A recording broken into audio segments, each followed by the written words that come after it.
Hello, hello, hello. I'm Sierra Nitkovich, and this is Sean O'Connell, and this is Hero's Journey. It is CBR's official podcast. And on this week's show, guys, we're getting into Star Trek, the comics side of Star Trek, which has been booming lately, specifically for a title called Star Trek, The Last Starship. We've been lucky enough to sit down with the co-writers of that book, Jackson Lanzing and Collin Kelly, who have been collaborators for many, many years, have finally brought their talents over to the Star Trek universe, and have been doing crazy things in the Last Starship book. We're going to talk about all of that with those guys right now in our exclusive interview here on Hero's Journey. Guys, the last time I was able to speak with you, it was in San Diego. The book was but a twinkle in the eye for most of us. Now it is out in the world. And Collin, what I want to do, well, first off, congratulations. Getting any book, off the ground is fantastic and takes an entire team. But Collin, now that you can speak to it, just talk to me about your reaction to the reception of issue 1 of Last Starship. Oh, yeah, I would love to. We knew that we were kind of cooking with something special when we turned in the very first draft. Originally, the book was going to be 22 pages, and folks read it and they said, this needs more. And at that moment, we were like, wait a minute, that's so rare that maybe we have something really special here. And then as it's all come together, we felt that more and more. But at the same time, when you're raising your own child, you always think your baby is the most beautiful baby. So it wasn't really until it hit made first impact with the fan base that we started to realize that it was really starting to resonate. And actually, you saw some of the excitement at San Diego. People were really jazzed about what we were throwing down, even with the ash can. So seeing that reaction in public, knowing that people are being drawn to it and that they're continuing, they're sticking, right? Which that's always the real challenge with the first issue. So my heart's been full. It's been wonderful, absolutely wonderful seeing the reaction.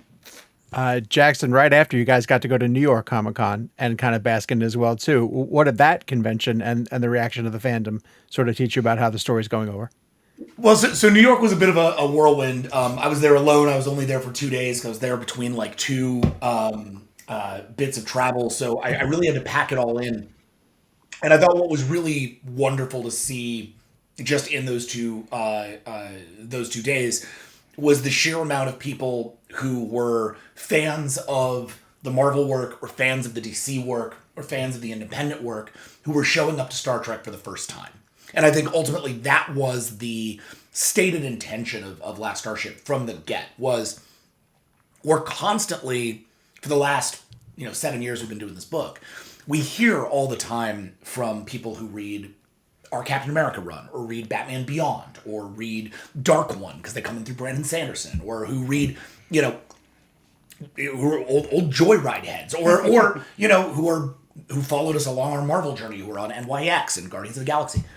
And across that spectrum, the sheer amount of people that I heard say the words, "Yeah, I'm just not a Star Trek guy," meant that I couldn't give you the books that really we loved, like the books that got us our Eisner nominations, the books that we were pouring our heart and soul into because they happen to have the Starship Enterprise in them or whatever, right? Like that was why you wouldn't read the book. Silly. That doesn't make any sense to me. That's like saying you're not a Batman person. You'll find a Batman you love, just like dive in. It's like saying not an Avengers person. You'll find an Avengers you love, just dive in. And I think we had been looking around for a while at how we could subvert that. And as we were doing that process, we watched our friends like Scott Snyder and Dennis Camp and John Hickman and like these really incredible creators do that same invitation in with the absolute lines and with the ultimate lines and say like, hey, come in, the water's warm. You can play with this book. You don't need to be a Star Trek fan. Yeah. You just need to love comics. And if you can just dig into comics at all, we'll make this worth your while. And I think the thing that I saw at New York was a lot of people showing up and being like, I love this comic. Like, I am enjoying the way this comic is told. I love how you use this format. Or I love what the artist is doing here. Or I love how you're changing the way you did your data pages. Like, over and over again, I was hearing from people who were like, this hit me different. And that's exactly what it was designed to do. Yeah. And so I think to me, that was that's the sort of big metric for success. I'm really happy that the book is selling. We're incredibly proud of the second printing. I'm really happy that our numbers, like our order numbers, are going up, not down. Like all the metrics of success that you hope for in a comic, Last Starship is achieving. But I think that the thing that really, which is not a guaranteed thing for our work, we can be kind of niche. So that was, that was a hope, but never a guarantee. I think now what's really exciting to me is watching people become Star Trek people through this book and learning that there is something for them in this universe and that there is a story that they can dive into.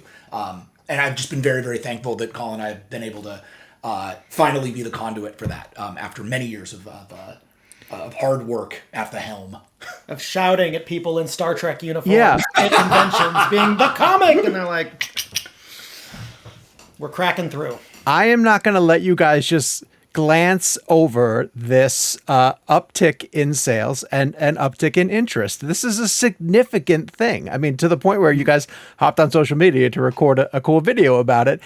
And I really do want, like, a part of the reason why I lobbied to have you guys on is because when we write about Trek on CBR, people respond. People are super into what's going on right now. And so, Collin, just professionally, but personally, to see the numbers going up in that direction, that's the story also of the story that you guys are writing, is that it's generating an interest. It's potentially bringing in, new readers, which I feel like right now, and I'm trying not to be naive, but I feel like I can point to that happening in a couple of different corners of the comics universe and feel pretty good about the health of a lot of stories that are being told. What does that mean to you?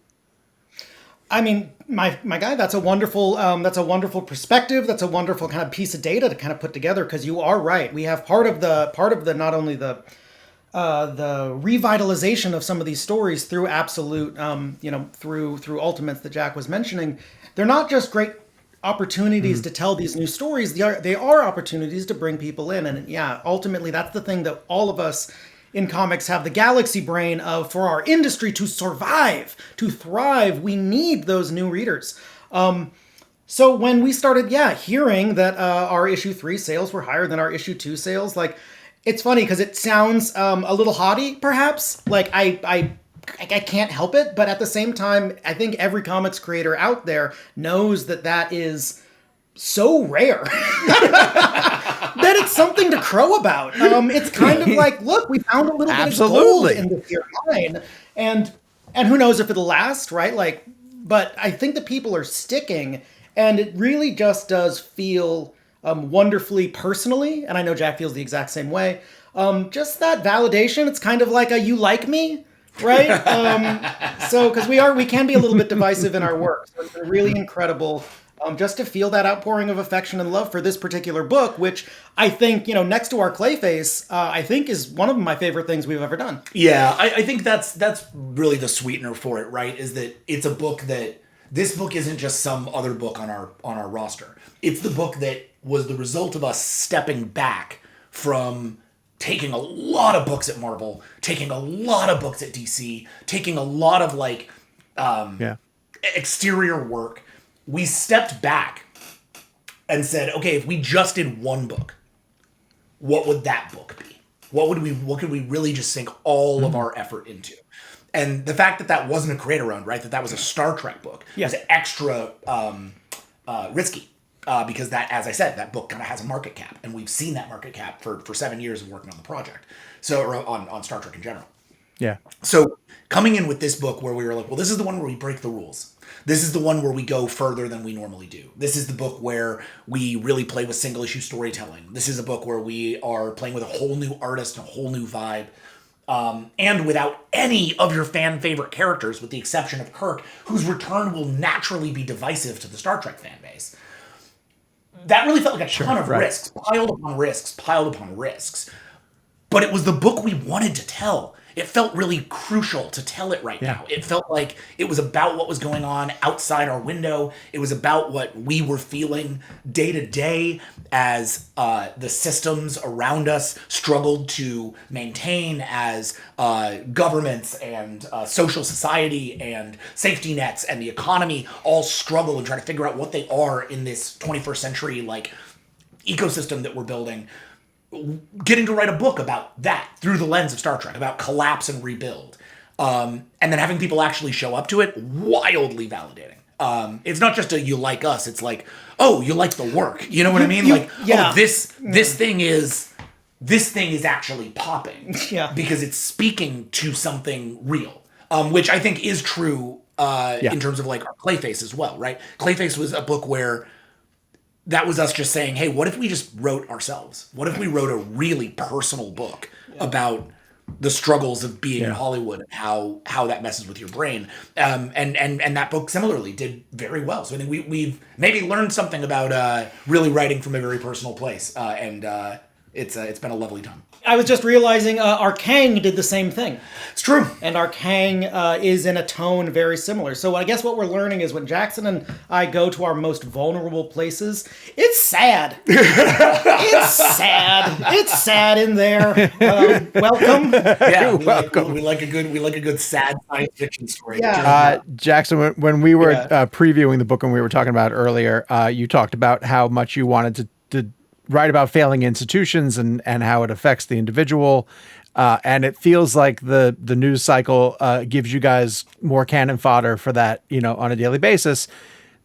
Is it somewhat difficult to not want to just go back and rewrite stuff that you've published or is in the hopper to make it even reflect even more contemporary society? So I think that's always the push and pull when you're doing social science fiction, right? But the goal with Star Trek is never to tell an exact one-to-one, right? So the idea is not to say this book is exactly about this exact thing that just happened in the news. The idea is to say this is about a wider emotional framework. This is about the idea of living inside of those systems, and then where you can build little bits and pieces of relevance or whatever you do. But I think it's sort of unlike NYX. I think NYX, which was a very similarly a directed book insofar as it was about social society and what's going on outside your window, but running it through mutants. And we were talking about very real things within the context of that book, but using the mutant framework to sort of mask it. That book was like, here's an actual specific thing that happened, right? Issue 3 is is a great example of that. Like NYX issue 3 is a direct reference to a specific hate crime, and that really stuck with us and felt really like something that X-Men should talk about. And so we did, and we talked about it very specifically, and we used names, and we were on it. With Last Starship, we're not trying to be like, hey, did you read the news last week? Or hey, did you read the news today? What we're trying to do is evoke a feeling that is universal. I think wherever you are on the spectrum, which is this sense that that things that once felt ordered now don't feel quite so ordered. And that may be, to some degree, an illusion. It may be that every generation feels that way. But that doesn't make the feeling any less true, right? The feeling that disorder is overcoming order in all respects is something that I think everybody can relate to. I think everybody knows that fear. I think everybody knows what it's like to not be able to trust an institution, to think that you're going to be saved and then not be, or find that things are more complicated than you wanted them to be. These are very like universal feelings. Last Starship is trying to evoke that universality and say, this is what it's like, because Star Trek always is such a utopia, and you don't need to worry about that stuff. And very special episodes might show you like a little chink in the armor of the Federation, or like a little problem in the way that the this specific part of the society works. An alien race might be having a real, they're really dealing with their racial problems, but thank gosh, us of the Federation have evolved past that. Right, and so here we have a book that says, no, you haven't. Like you can say you've evolved, but when the chips are down and things get bad, you are going to devolve. And how do you maintain? What is the discipline of maintaining your utopia when your utopia is not inevitable? And that is what we're talking about. So the idea of like, am I going to go back and I'm going to rewrite because of something like Donald Trump said? Of course not. But what I will say is we are rewriting this book to the last minute.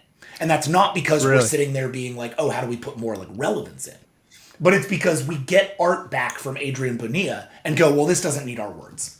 Like, frankly, the challenge of this book is is how much can we pull out of it? How much can we not say? A big thing that we say internally on this book is that other Star Trek books are largely about what's said, how the characters express, how the science fiction expresses, how you tell the story, how snappy the dialogue is. God knows, Collin, I love our snappy dialogue. We're Bendis acolytes forever, right? Like, that's going to be part of us. Last Starship is us kind of resisting that urge a lot and saying, what happens if this beat is quiet? What happens if the scene says less? What happens if we let the art tell it in every way possible? And what happens when we as writers let go a little bit more? And again, I think it's been very instructive that people seem to sort of be responding to that style, because we're responding to it too. We're discovering that we really love that the collaboration with Adrian is really refreshing and beautiful. I think what we're writing now is going to be relevant tomorrow, as much as we might wish otherwise. No doubt. So, guys, it's no secret that a lot of the maybe new fans or nostalgia fans tuned in for Kirk. Collin, how much has your idea of Kirk as a hero evolved and changed as you've put him through the stress test that I know you guys have really wanted to put on the universe in this story? What a fun question that I am going to tap dance through, because what we have discovered about the character is very much at the heart of this character. Jim Kirk's face has been on the cover, right? He's a big, great part of spoilers for issue 1, right? He is on the cast. But at the same, and we love Jim Kirk, right? When we first did Star Trek Year 5, on the whiteboard, when we were sitting down with all the other writers, or rather in the document, the pitch Bible that we had to kind of get everyone on board, it was, when in doubt, Kirk. You think about Bill Shatner on that set being like, why is that his line?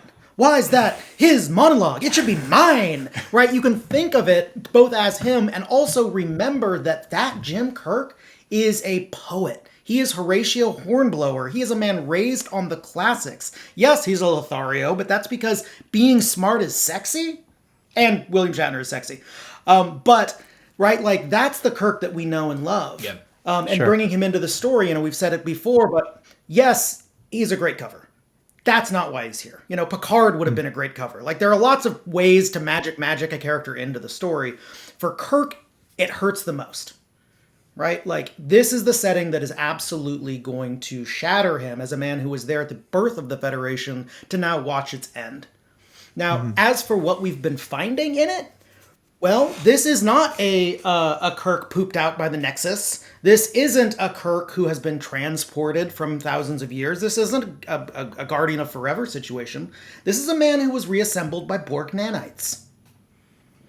And yes, he is down to the neurology, down to the actual pathways of his mind, James T. Kirk, the exact man who died, crushed under rubble. And that's the period on the end of the sentence. I think that for people who are curious why that becomes such an ellipsis, that's where issue 2 takes over, right? Issue 2, page 1 is going to be, and which I think, issue 2 just came out, so fans can read it right now. They can hear this and then be like, I want to know what he means.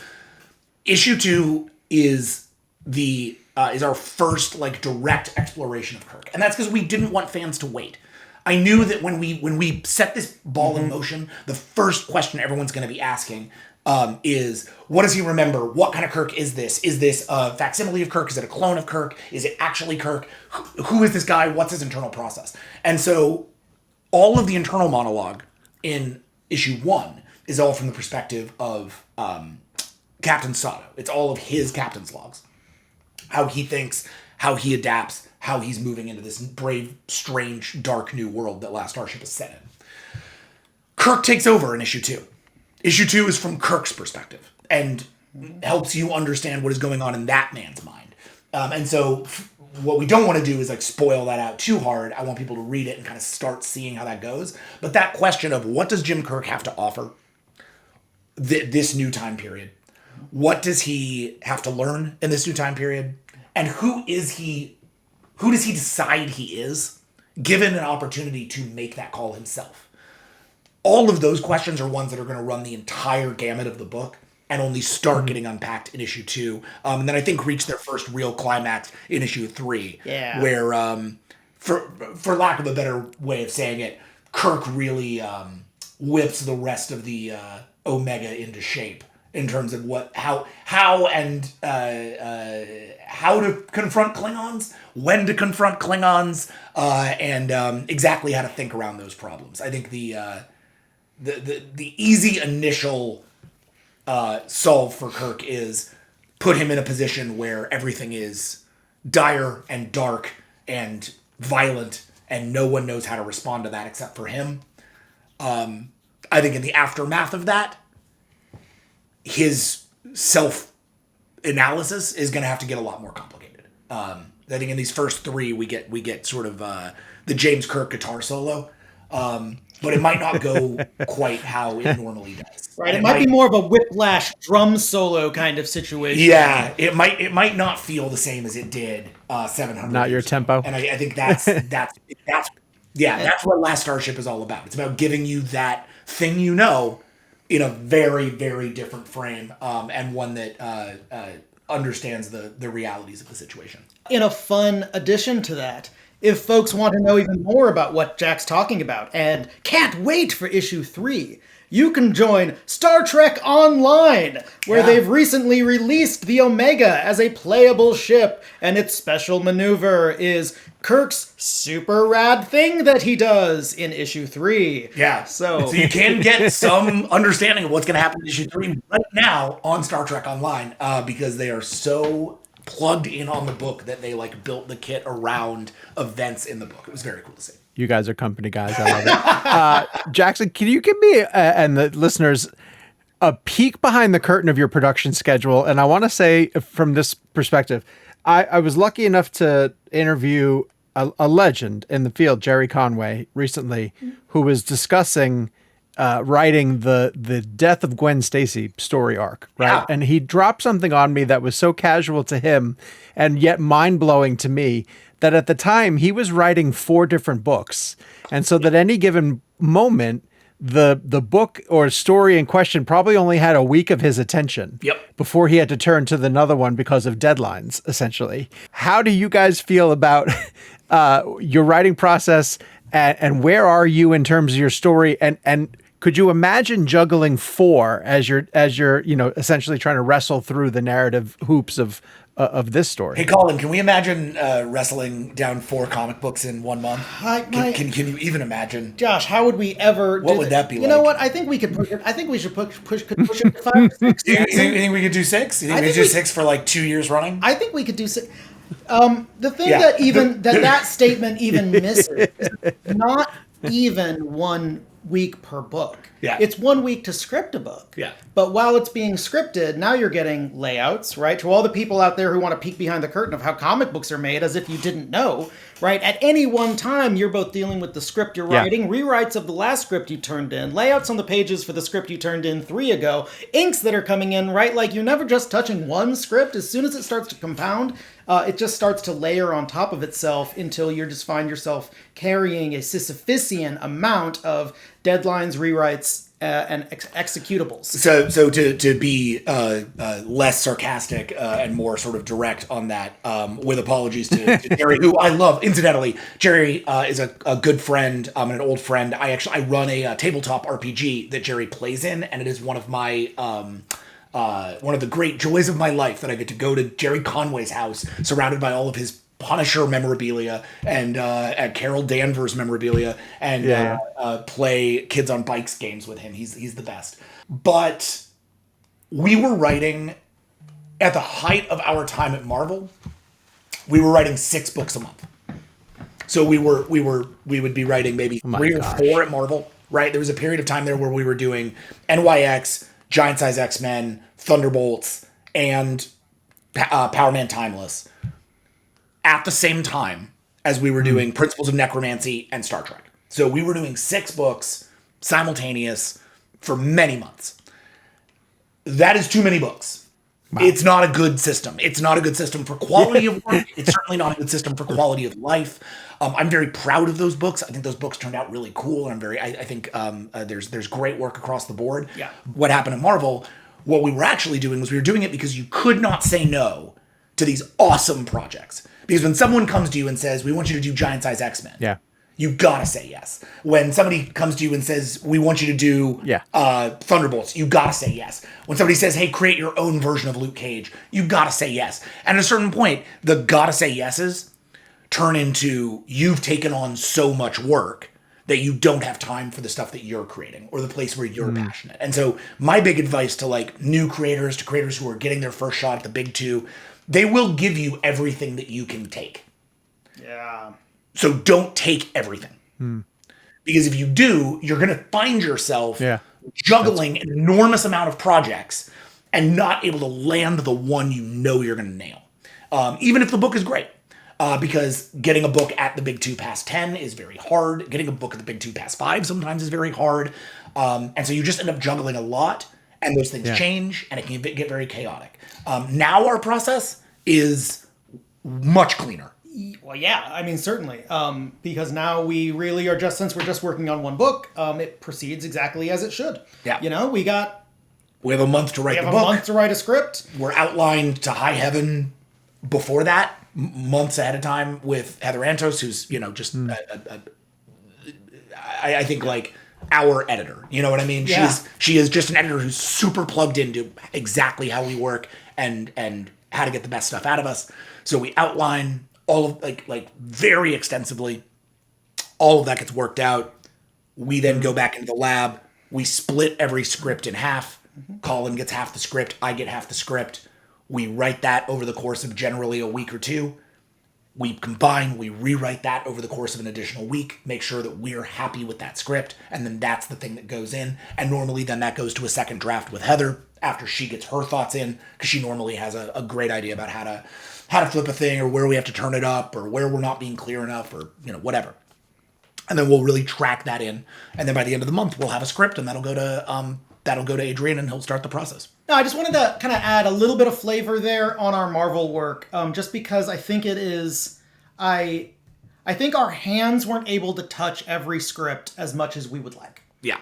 Right? But at the same time, I think every creator out there knows that sometimes the worst thing you can do is have too much time with a project.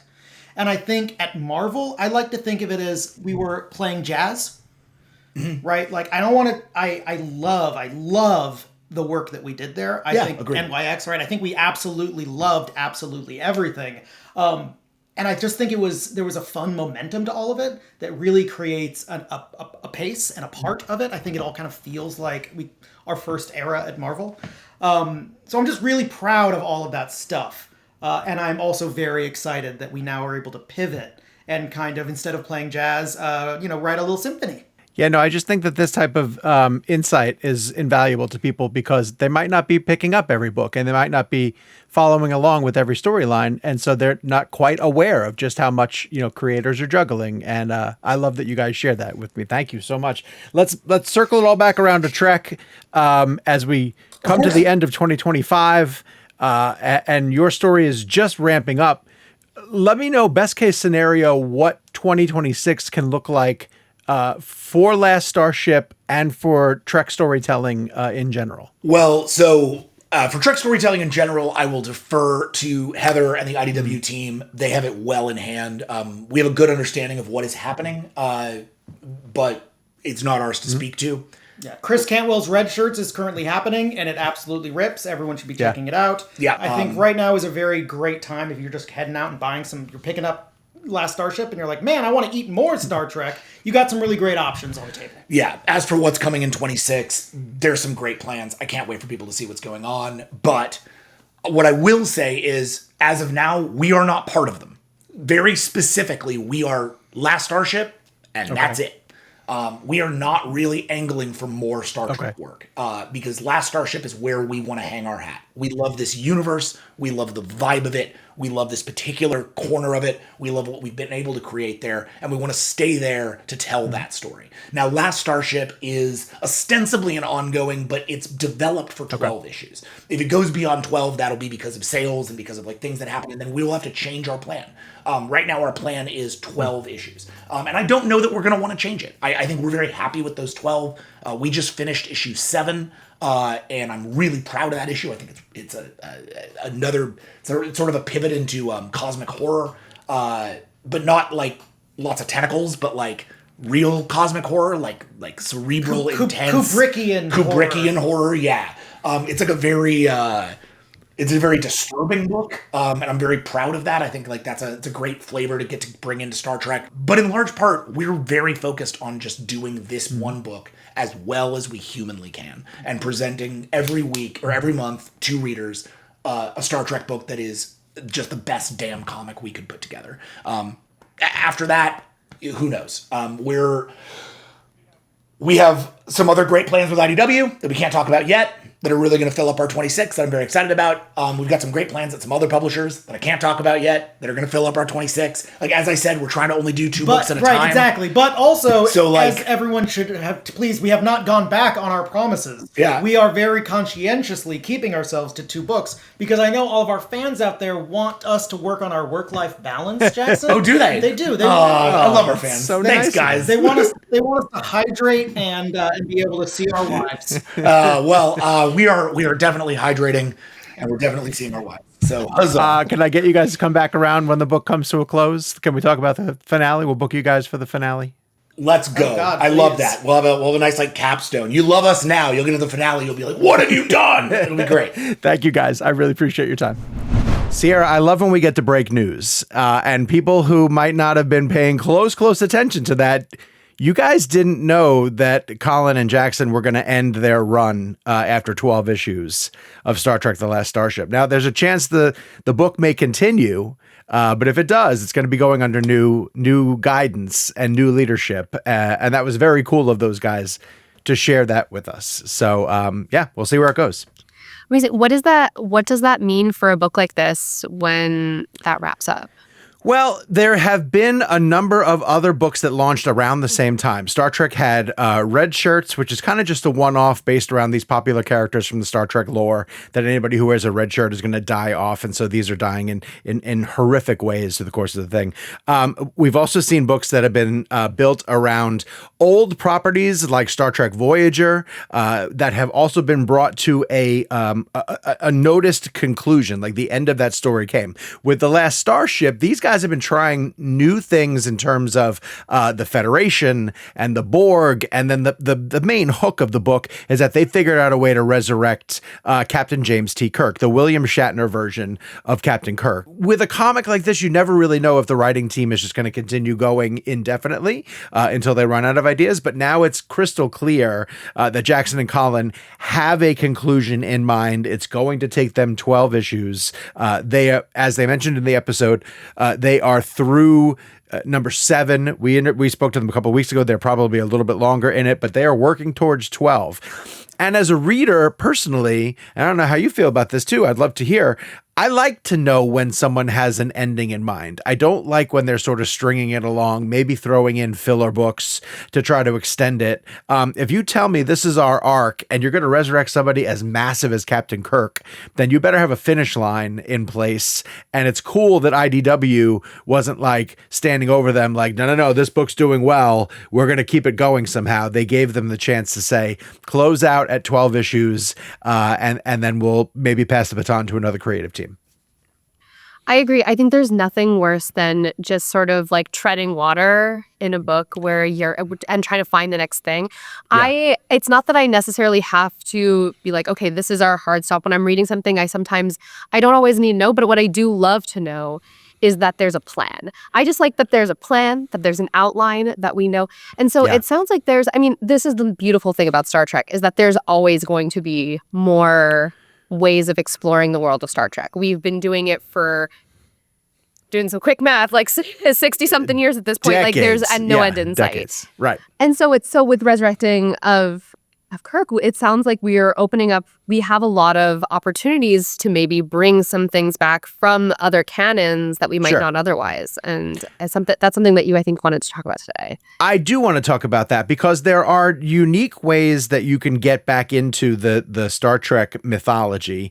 Let me talk about the Star Trek Voyager book that is also being published by IDW.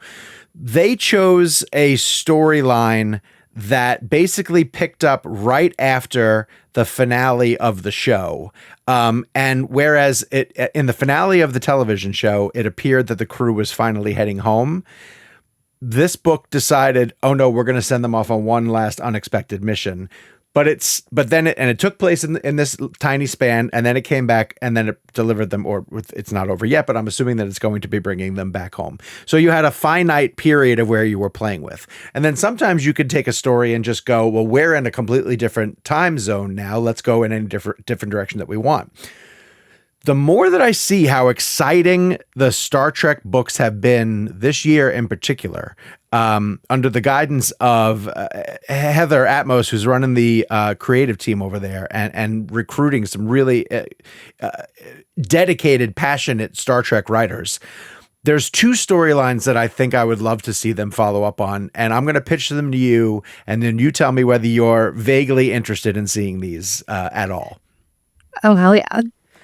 I am really disappointed that Paramount Studios has not figured out, or never figured out, ways to extend more stories in the Chris Pine, Captain Kirk era of the Star Trek universe. They call it the Kelvin timeline because of things that took place in the first one directed by J.J. Abrams. That is a film franchise that is how do you describe it? Controversial, I guess, to say the least. Yeah, but I'd love to hear your take on how you feel about those films. So this is for context for readers, and please don't send me hate mail about this, but I'm a Star Wars girl, not as much a Star Trek girl. I just didn't. Fair. I really haven't seen very much of it. I know very little about it. It seems like a beautiful space. I know it in like a historical fandom context. So for me, like the movies are my pretty definitive like understanding of these characters in this world. I think the first one really fun, seems like was giving me a good sense of like I felt like I had that pop cultural knowledge that we all do because we all like live in this world, and Star Trek is unavoidable. The second one I hated so very much. And the third one was so gorgeous and beautiful, and I loved it so much. And I was so attached to every character, including the new ones, that it was like, oh, they've hit their stride. This is what this is going to be. And so it's like to hit their stride, to have the best one. And it's like, how often is the third one in your trilogy the best one? Right, sure.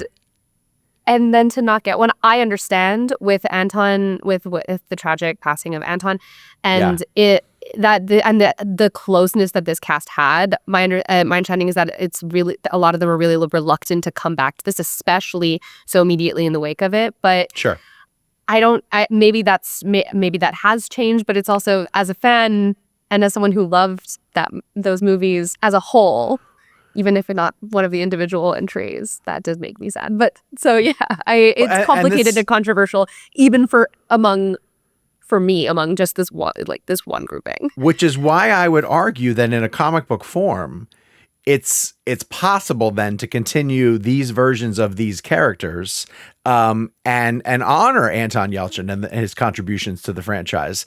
And you know, one of the big problems plaguing that particular iteration of Star Trek is they all became really famous. You know, like Chris Pine was famous before. Zoe Saldana blew up. You know, so getting the core back together was going to cost them a lot of money before they even got to production. And so it was like weighing the cost of the cast versus the production versus what they thought they can get back. You can then now continue these characters if you wanted to and not disrupt any real continuity with the other Star Trek books, movies, television shows. Star Trek's huge on TV right now. So give me a limited series that just tells more stories in that timeline that features Pratt's Captain not Pratt, Pine's Captain Kirk. I get my Chris's all mixed up. So many Chris's. No, I know, and Pine is my favorite Chris. I'm going on record as saying that he's one of the best ones. Do we agree? Oh my god, I love him. I highly recommend the D&D movie. Just if anyone has not seen it, it's so good. It's incredible. Yeah. And I mean, he's so versatile that, I mean, I love him in almost everything that he shows up in. So I wanted more of those characters. I recognize the issues that are facing the film franchise. They are very real. I do wish that Paramount worked a little bit faster to get that cast while they were still available and willing. And even other franchises have lost actors over the years. There could have been a way to really gracefully potentially honor Anton on screen without having to replace him necessarily. But I think that ship has sailed. But I think comics gives them a really great opportunity to potentially continue the storylines of those characters. Because right now we have an ongoing Star Trek comic in the Strange New Worlds universe that's not really conflicting with the TV show. And as we see with The Last Starship, they're bringing back Captain Kirk. And, there's ample opportunity to do anything that you want to do. So you think yes, you're going to vote yes? Do you want to see that? I'm going to vote yes on this. I think there's a few great things here. I think that there's a opportunity also for we talked about this last week with Legendary, where where you have the opportunity to work with the estate of a late actor and to use their likeness in some way, whereas with the blessing of the family. There's ways around this sort of thing. But also I think that comics are always just a really lovely opportunity to hang out with your fictional friends for another time. I'm always on board with that. If you think back to the first Star Trek that J.J. Abrams directed, where the Captain Kirk's father, who sacrifices himself so that his unborn son can be delivered, essentially, is played by Chris Hemsworth. Another Chris. They wanted to use time travel somehow to have Kirk team up with his father in a time before he sacrificed himself, right? Like have some way to have dual Chris's, and who doesn't want to see that story, right? So if they couldn't get it off the ground in live action, do that as a graphic novel. That'd be so sick. I would read the hell out of that. I mean, the space-time continuum, could it handle two Chris's in one continuity? It's only one way to find out. The Avengers. Oh my God! If they got Evans in there somehow as a villain, cast Evans as a present for me. Yes, I'm designing this for you, essentially. All right, my second idea is a very popular Star Trek story of the past 5 years, which is this Quentin Tarantino pitch. Where he has said he had an idea for a Star Trek movie, but he's also set himself up to the fact that I'm only going to make 10 films. He's at 9. He doesn't want a Star Trek movie to be his 10th movie.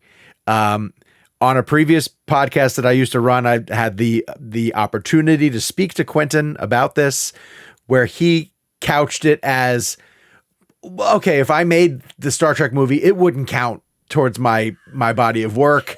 I would just do it as a one-off. Yeah, which, all right, you can bend the rules if you're Quentin. Monsieur Tarantino, fais que tu veux. But there's enough of the script or story developed, because Simon Pegg has said that he's read it and it's incredible and it's R-rated and it's bloody and it's, not what you, I think, could pass off as a Star Trek movie, which has to be a 4-quadrant PG-13 blockbuster. But go with a graphic comic line, and tell the Tarantino story with an artist of his choice and get that out there. Who doesn't want to see that? How bloody do you think it would be? Oh, knowing Quentin, horrific. I mean, and let's plug the fact that he's got the Kill Bill Whole Bloody Affair, coming to theaters now, where he's going to attach the two films together in the way that he originally envisioned them. So I have my tickets. I'm going. Imagine a fight that's not unlike, Uma Thurman at the end of Kill Bill Volume 1, where she's taken on a whole slew of samurai, and you have Spock, unleashed and taking out a horde of alien invaders in the goriest way possible. Maybe it's for the best that this would be in comic form. Oh yeah, of course. I mean, I think comic form is to the advancement of this potential story. And what's interesting, so also too, nerd, I play Fortnite, and the current chapter of Fortnite, weirdly, has this short film that's a Kill Bill extension, and it's got Tarantino narrating one of the characters, and it has Uma Thurman's The Bride, and so he's open to these other medium interpretations of his storylines, the Star Trek comic feels like a natural fit. It's a natural fit. I can't argue with that. I'm sorry. I'm just stuck on Fortnite Kill Bill. Yeah. The most cinema of filmmakers, and Which is he's hilarious to me because he's like, I'm going to stop at 10 movies because I don't want to damage my legacy. Oh, but you want to see a Kill Bill extension in Fortnite? Here we go. Maybe he's doing it to fund. So this is a little bit inside baseball. So he owns 2 theaters in LA that are beautiful, Right. amazing theaters. Love them. They're so much fun. Concessions are cheap. They don't show previews. They show curated trailers that fit Right. the theme of whatever they're screening at any given moment. Maybe Right. this is like a project to film another form of preserving cinema. Let's get benefit of the doubt. Although the cynical part of me is like, I watched the short film, and Uma Thurman's The Bride interacts with like Peely, a banana-shaped Fortnite character. So the purity of cinema was not exactly top of mind as Mr. Tarantino was creating this short film. I feel how Fiona Apple must have felt sitting between Paul Thomas Anderson and Quentin Tarantino. You know this story. If you know, you know. Well, I think we've truly lost our giants when Christopher Nolan, injects Interstellar into the Fortnite game somehow. And it hasn't happened yet. But what I'm saying is, if we get to that point where there's a 70 millimeter IMAX trailer for the Odyssey, only in Epic Games, then we're in trouble. So before we get out of here, Sierra, you and I were ready to put a wrap on the episode when something major happened. So we had to throw the bat signal back up into the air, get together one more time for a hero's journey. Quick discussion. Scarlett Johansson officially joining Matt Reeves's The Batman Part 2. Massive, massive, massive news. Reportedly, a lot of facts are coming in as we are dealing with this. She reportedly is replacing Emma Stone, who had a shot at potentially taking the part. And Emma Stone passed on it, having already had franchise experience. And Scarlett pushed really, really hard to get this, as of right now, undetermined part. So gut reaction to Scarlett joining the Robert Pattinson in The Batman Part 2. I mean, it goes up in my power rankings. I don't remember where it exactly was, but it goes up in my personal power rankings, and we'll update that at the end of the month. Yes. But I love her. It does get my little gears whirring in the thing I call a brain. Because okay, what is the overlap in terms of an Emma Stone role and a Scarlett Johansson role? Right. Yeah, I don't know. That's a good question because there's nobody that really stands out in terms of the iconic villains for Batman. Immediately people start going to like Poison Ivy. We get and it. Emma Stone, They're redheads. Yeah. Yeah. Well, Scarlett has played that before. I've heard a lot of people say Andrea Beaumont, who is the Phantasm in the incredibly well-received Mask of the Phantasm animated film, which I could see Matt Reeves potentially doing something like that. I've heard some people say just an original character, like not somebody that we know of yet. So yeah, a million different directions. My personal favorite, Helena Bertinelli. It's the gravel voice, it's the grit, it's the action experience. Scarlett Johansson, as seen on famously Black Widow, as Black Widow in the MCU, and so hey, hand-to-hand combat experience could come in handy, maybe. Well, I really love the fact that we already have a Catwoman, right? Because automatically everyone would be like, "Oh, she's playing Catwoman." Like immediately you jump to that conclusion. As part of these reports that are coming out, it's confirmed Zoe Kravitz is not returning, which I find to be kind of interesting, if only because for those who watched the Penguin limited series, and I won't give any details away, there's a connection between Sophia Falcone and Zoe Kravitz's Catwoman that looked like it was going to be explored further in the Batman Part 2. I am personally a little bit hoping that this is that Scarlett Johansson is playing Victor Freeze's wife, and that we're also going to get a Victor Freeze. But then you don't get Scarlett Johansson to essentially put her on ice, quote unquote, in a coma. So I feel like I need to have a counter up of how many times in this podcast have you suggested bringing back Mr. Freeze? I want Mr. Freeze so I'm bad. into horror and you are into Mr. Freeze. I think it'd be incredible. I think he'd be great. I don't know. And okay, so here's the direction. Matt Reeves hasn't done Robin yet, right? But what if we get, well, I guess it can't be Commissioner Gordon's daughter. Sorry. That wouldn't make sense. No, but I was laughing at the idea of Scarlett Johansson playing Robin. Oh. Well, I mean, we had Carrie Kelly, so in The Dark Knight Sure. Returns. But she's a grown woman in her 40s. Yes, I know. She's older than Robert Pattinson. That's somewhat, yeah, but that's the thing too. We have a much older love interest, right? That is now going to be going after, because theoretically she's playing the love interest. That's been part of the reports as well too. And I think there is an age discrepancy there between Robert Pattinson and Scarlett Johansson. So that's fairly interesting. Also, I'm blown away by this. Does this affect you at all? This is a massive Marvel star taking her show over to DC, and we've seen crossover back and forth, but this is one of the OG Avengers who is now joining the DC universe. It is. I mean, hey, if you think about it, like we've got a lot of Marvel and DC players who have played multiple roles, multiple superhero roles. I mean, famously, Chris Evans started out as my definitive Human Torch. And so it's not an impossible thing. It makes sense. Sure. People who can carry a franchise, that's a smart pick. There's also like where Hollywood's at right now, where it's like you've got your stable of, 30 people who are kind of in everything right now. And she's one of those people. But I think, she has the gravitas, she has the skill, she has the range to do anything. And that's always an exciting addition to your universe. You know what I think is great is that if she really did push for the part, right, it goes to show how much respect an actor has for Matt Reeves and the universe that he's building, which extends out to the Penguin, because they got to see how much fun Colin Farrell got to have, Kristen Milioti got to have. They won Emmys, like this is, it's a little bit treating the material seriously and giving a little bit of credence to the superhero genre. Also, Scarlett, do you need every franchise? Can we slow down a little bit? She was just in Jurassic Park.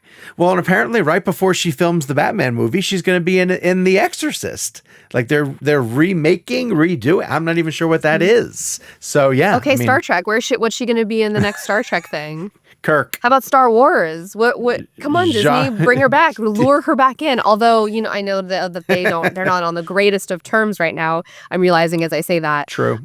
Which might be a contributing factor. Maybe it's a little bit of an extra like middle finger to the mouse. I don't know. Oh, that's a really interesting. I don't think that's it. She's an artist first and foremost. True, and I'm intrigued also that she's joining the DC Elseworld. And not necessarily the DCU, whereas James Gunn would probably lock her up for 10 projects, And she is busy. She's doing her directorial thing. She's doing her producerial thing. Well, this was a bombshell. I didn't expect this to come. I thought we'd be hearing, I guess, some casting news, but not before the end of the year. I guess anytime you get a chance to add somebody the caliber of Scarlett Johansson, you announce it ASAP. And let me also say, because I've been doing a lot of like reflecting on the year in general, watching Begonia convinced me that Emma Stone, who also was then theoretically up for this part, is legitimately one of the best actresses we have on the planet right now. Like, she could win a third Oscar for Begonia, and I would not have a problem with this at all. She's unbelievable. I think Scarlett's just, maybe not just as good, but like near her level. I think Emma Stone is one of the best actresses we've seen in our lifetime. Both fabulous actresses. Emma Stone for me, I feel like I've known since the beginning. I've known since Easy A. I've known since Superbad that she had like where she was going to go. I mean, who could predict Yorgos Lanthimos? But like, yeah, right, true. But I could see Scarlett Johansson could have done La La Land if she wanted to. Like they have some interchangeable parts, is what I'm saying. I don't know. Her and Ryan Gosling have really interesting chemistry as well. They do, yeah, without a doubt. So anyway, Scarlett Johansson is collecting franchises left and right, the way the rest of us collect Pokemon cards. We will wait and see if we get any more details about whether or not she's playing Victor Freeze's wife, Nora. And we'll be back next week Sorry. with a brand new hero's journey. We appreciate you guys hanging out with us.